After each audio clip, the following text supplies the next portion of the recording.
Mari kita berdoa. Maha besar Allah kami yang hidup, yang berkuasa di sorga di bumi, Allah yang telah menyatakan diri di dalam Yesus Kristus menjadi manusia sejati untuk menebus dan menyelamatkan manusia yang telah hilang, telah jauh daripada Tuhan. Pada kesempatan ini kami datang merendahkan diri kami di hadapan-Mu ya Tuhan, karena kami akan belajar dari kebenaran firman-Mu. Oleh sebab itu kami mohon Tuhan pimpin, berkati kami dan singkapkan kebenaran firman-Mu yang dapat memperkokoh iman percaya kami kepada-Mu ya Tuhan. Berkati setiap yang mendengar, urapi hamba-Mu yang menyampaikan. Demi nama Tuhan Yesus, firman yang hidup, Allah yang berkuasa di sorga di bumi, kami sudah berdoa kepada Bapa di sorga. Amin.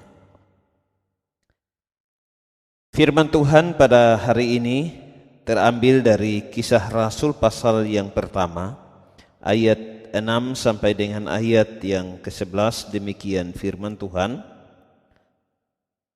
Maka bertanyalah mereka yang berkumpul di situ, Tuhan, maukah Engkau pada masa ini memulihkan kerajaan bagi Israel? Jawabnya, Engkau tidak perlu mengetahui masa dan waktu yang ditetapkan Bapa sendiri menurut kuasanya. Tetapi kamu akan menerima kuasa kalau Roh Kudus turun ke atas kamu, dan kamu akan menjadi saksiku di Yerusalem dan di seluruh Yudea dan Samaria dan sampai ke ujung bumi. Sesudah ia mengatakan demikian, terangkatlah ia disaksikan oleh mereka dan awan menutupnya dari pandangan mereka. Ketika mereka sedang menatap ke langit waktu ia naik itu, tiba-tiba berdirilah dua orang yang berpakaian putih dekat mereka dan berkata kepada mereka, Hai orang-orang Galilea, mengapakah kamu berdiri melihat ke langit? Yesus ini yang terangkat ke sorga meninggalkan kamu akan datang kembali dengan cara yang sama seperti kamu melihat dia naik ke sorga. Demikian jauh pembacaan firman Tuhan pada kesempatan ini. Dan firman Tuhan hari ini dibawa tema Yesus terangkat ke sorga. Peristiwa kenaikan Tuhan Yesus ke sorga atau Tuhan Yesus terangkat ke sorga merupakan peristiwa penting bagi gereja, karena sudah pasti dilaksanakan kebaktian. Entah ada yang melakukan kebaktian di gedung gereja, yang mengadakan di tempat terbuka, termasuk diadakan kebaktian di rumah jemaat masing-masing. Kisah Rasul pasal yang pertama ayat 6 sampai dengan 11 yang baru saja saya bacakan mengajar kepada kita hal-hal penting tentang Yesus terangkat ke sorga. Hal yang pertama yaitu bahwa Yesus terangkat ke sorga untuk menggenapi perkataan yang telah disampaikan sebelumnya. Kalau kita memperhatikan di dalam Yohanes pasal yang ke-14 ayat yang kedua sampai dengan ayat yang keempat, demikian bunyinya, di rumah Bapakku banyak tempat tinggal, jika tidak demikian tentu aku mengatakannya kepadamu, sebab aku pergi ke situ untuk menyediakan tempat bagimu. Dan apabila aku telah pergi ke situ dan telah menyediakan tempat bagimu, aku akan datang kembali dan membawa kamu ke tempatku, supaya di tempat di mana aku berada, kamu pun berada. Dan kemana aku pergi, kamu tahu jalan ke situ. Bapak Ibu Saudara yang dikasihi oleh Tuhan, ini merupakan perkataan Tuhan Yesus sebelum peristiwa ia terangkat ke sorga. Jadi apa yang terjadi di dalam Kisah Rasul pasal yang pertama yang kita renungkan hari ini adalah perkataan yang Tuhan sampaikan sebelumnya, bahwa nanti dia akan kembali ke sorga karena dia datang dari sorga. Ini hal yang sangat penting, sehingga hal yang harus menjadi landasan kepercayaan gereja adalah percaya kepada firman Tuhan, karena Yesus Kristus, apa yang dia katakan itu benar-benar terjadi seperti itu, dan firman Tuhan itu ya dan amin. Yang kedua, Yesus terangkat ke sorga itu menandai proses karya penyelamatan yang dilakukannya. Sekali lagi, menandai proses karya penyelamatan yang dikerjakan oleh Tuhan Yesus. Di dalam Yohanes pasal yang ke-19 ayat yang ke-30, dalam peristiwa penyaliban Tuhan Yesus ada beberapa perkataan yang diucapkan tatkala ia bersama dengan dua penjahat yang disalibkan. Salah satu perkataan penting adalah sudah selesai. Ini merupakan perkataan yang ke-6, karena perkataan yang ke-7 dia menyerahkan nyawanya. Artinya bahwa Yesus yang adalah pencipta telah dan sedang menjalankan penyelamatan kepada dunia yang telah hilang, yang telah dikuasai oleh dosa, yang telah jatuh di dalam genggaman iblis yang membuat manusia terus hidup tanpa pengenalan akan Tuhan. Tetapi melalui dirinya yang harus menanggung penderitaan akibat dosa manusia, yaitu dia harus menggenapkan langkah demi langkah yang merupakan proses karya penyelamatan, baik di dalam peristiwa kelahirannya, di dalam penderitaannya, di dalam kematiannya. Itu adalah bentuk bagaimana Allah merendahkan dirinya menjadi manusia, harus menanggung itu untuk mendamaikan manusia yang telah kehilangan kemuliaan Allah dengan Tuhan yang dari kekal hingga kekal kemuliaannya dimiliki di dalam diri Allah sendiri. Yang ketiga, Yesus terangkat ke sorga. Ini merupakan hal yang dapat meneguhkan iman para rasul kepada Kristus sebagai juru selamat. Kalau kita perhatikan di dalam ayat yang ke-6 dan ayat yang ke-7, kemudian ayat 9 sampai dengan ayat yang ke-11, maka bertanyalah mereka yang berkumpul di situ, Tuhan, maukah engkau pada masa ini memulihkan kerajaan bagi Israel? Jawabnya, engkau tidak perlu mengetahui masa dan waktu yang ditetapkan Bapa sendiri menurut kuasanya, tetapi kamu akan menerima kuasa kalau Roh Kudus turun ke atas kamu, dan kamu akan menjadi saksiku di Yerusalem dan di seluruh Yudea dan Samaria dan sampai ke ujung bumi. Ayat yang ke-9, sesudah ia mengatakan demikian, terangkatlah ia disaksikan oleh mereka, dan awan menutupnya dari pandangan mereka. Ketika mereka sedang menatap ke langit waktu ia naik itu, tiba-tiba berdirilah dua orang yang berpakaian putih dekat mereka dan berkata kepada mereka, hai orang-orang Galilea, mengapakah kamu berdiri melihat ke langit? Yesus ini yang terangkat ke sorga meninggalkan kamu akan datang kembali dengan cara yang sama seperti kamu melihat dia naik ke sorga. Setelah kebangkitan Yesus Kristus, dia menampakkan diri kepada rasul dan kepada murid-murid lain atau kepada orang percaya lainnya untuk membuktikan bahwa dialah yang disalibkan, dialah yang mati dan dikuburkan, namun ia bangkit pada hari yang ketiga, bukan orang lain. Dan hal ini ia buktikan dengan menunjukkan bekas paku pada tapak tangan dan juga luka pada lambungnya. Peristiwa Yesus terangkat ke surga didahului dengan dialog Yesus dengan murid-muridnya tentang pemulihan kerajaan bagi Israel yang tadi saya baca di dalam ayat yang ke-6 dan ayat yang ke-7. Juga Yesus terangkat, disaksikan para murid dan yang hadir, ya, di mana 2 orang malaikat hadir lagi untuk meneguhkan bahwa Yesus yang mereka saksikan dia naik ke surga, ia juga akan turun kembali. Tujuan daripada Tuhan Yesus menampakkan diri setelah ia bangkit dan peristiwa ia terangkat ke surga disaksikan oleh para murid, ini bersifat peneguhan, untuk meneguhkan iman para rasul dan orang percaya lainnya, termasuk Anda dan saya di masa sekarang ini, agar tidak gelisah, tidak takut, namun harus tetap percaya kepadanya apapun yang akan terjadi dengan kehidupan kita. Rasul Paulus menulis kepada jemaat Tuhan yang ada di Roma. Ia mengatakan bahwa tidak ada seorang pun yang hidup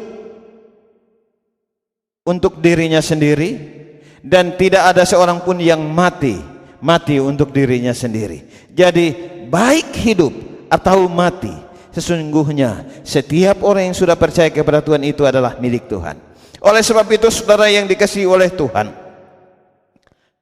iman kita harus tetap teguh kepadanya di tengah-tengah kondisi yang sulit, baik di saat kelaparan, di saat hidup dalam kecukupan, baik di dalam kondisi fisik kita yang sehat ataupun sakit, yang mana saat ini dunia, bahkan Indonesia dan daerah kita juga ada beberapa orang yang terpapar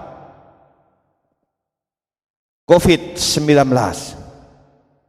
Tetapi kita sebagai umat Tuhan, sebagai orang-orang yang percaya kepada Kristus, biarlah iman kita tetap teguh kepadanya, bahwa Yesus Kristus itu Tuhan dan Juru Selamat hidup kita.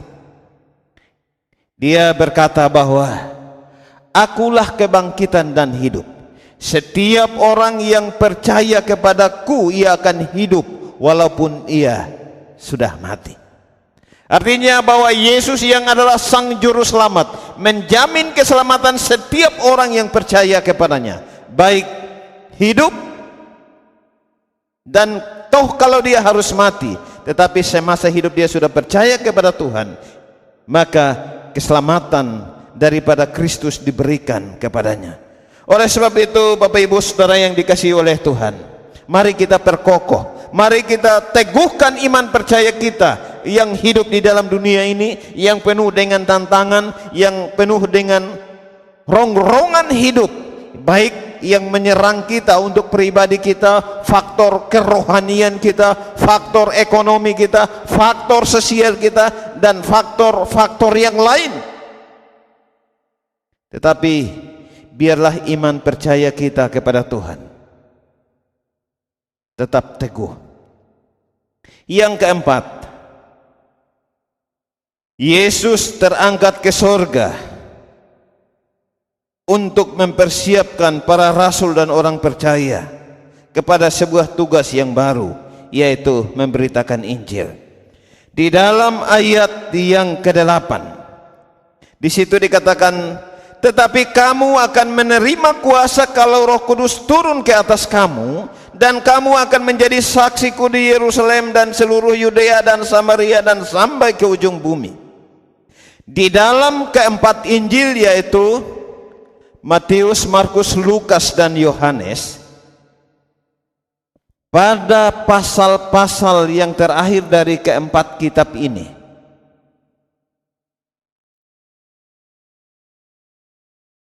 semuanya mencatat tentang amanat agung Tuhan Yesus, baik di dalam Matius pasal 28, di dalam Markus pasal yang ke-16, di dalam Lukas pasal yang ke-24, dan Yohanes pasal yang ke-21.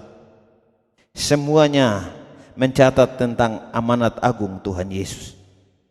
Bahkan di dalam Kisah Rasul pasal yang pertama ayat yang ke-8, Lukas mencatat perkataan Tuhan Yesus bahwa tetapi kamu akan menerima kuasa kalau Roh Kudus turun ke atas kamu, sehingga gereja menjadi saksi Tuhan di Yerusalem, di seluruh Yudea, Samaria, dan sampai ke ujung bumi. Artinya bahwa dengan kembalinya Yesus ke sorga, para rasul dan umat Tuhan akan masuk di dalam babak yang baru, yaitu babak mereka harus menantikan Roh Kudus yang akan diberikan kepada mereka untuk menjadi saksi bagi dunia, untuk memberitakan keselamatan di dalam Yesus Kristus kepada dunia. Inilah tugas gereja yang diamanatkan oleh Tuhan Yesus. Bapak Ibu Saudara yang dikasihi oleh Tuhan,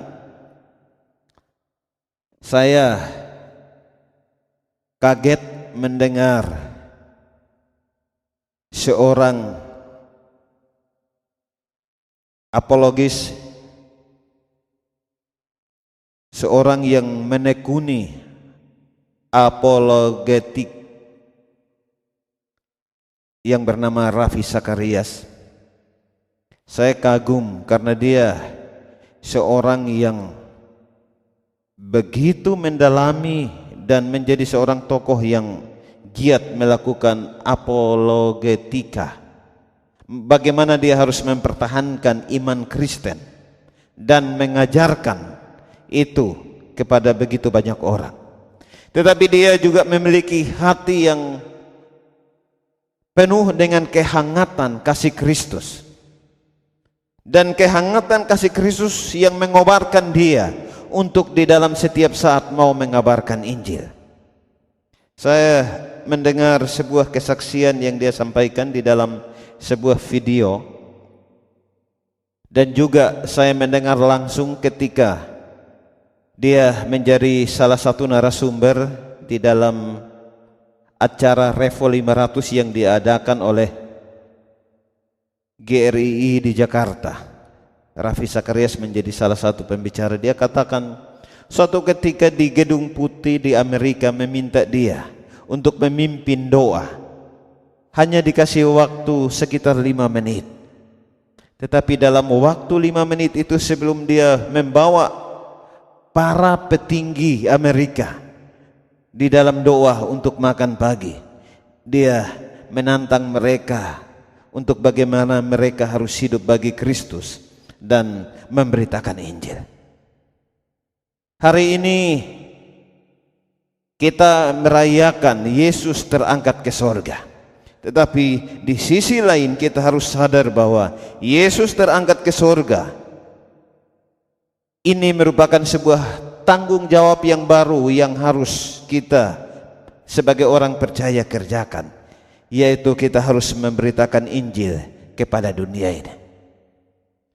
Kesimpulan dari firman Tuhan hari ini adalah bahwa setiap tahun semua orang percaya memperingati peristiwa Tuhan Yesus terangkat ke sorga dengan mengadakan berbagai jenis kebaktian di berbagai tempat, baik di gedung besar, di lapangan terbuka, demikian juga di dalam rumah masing-masing bersama dengan keluarga, seperti yang saat ini kita kerjakan, kita lakukan.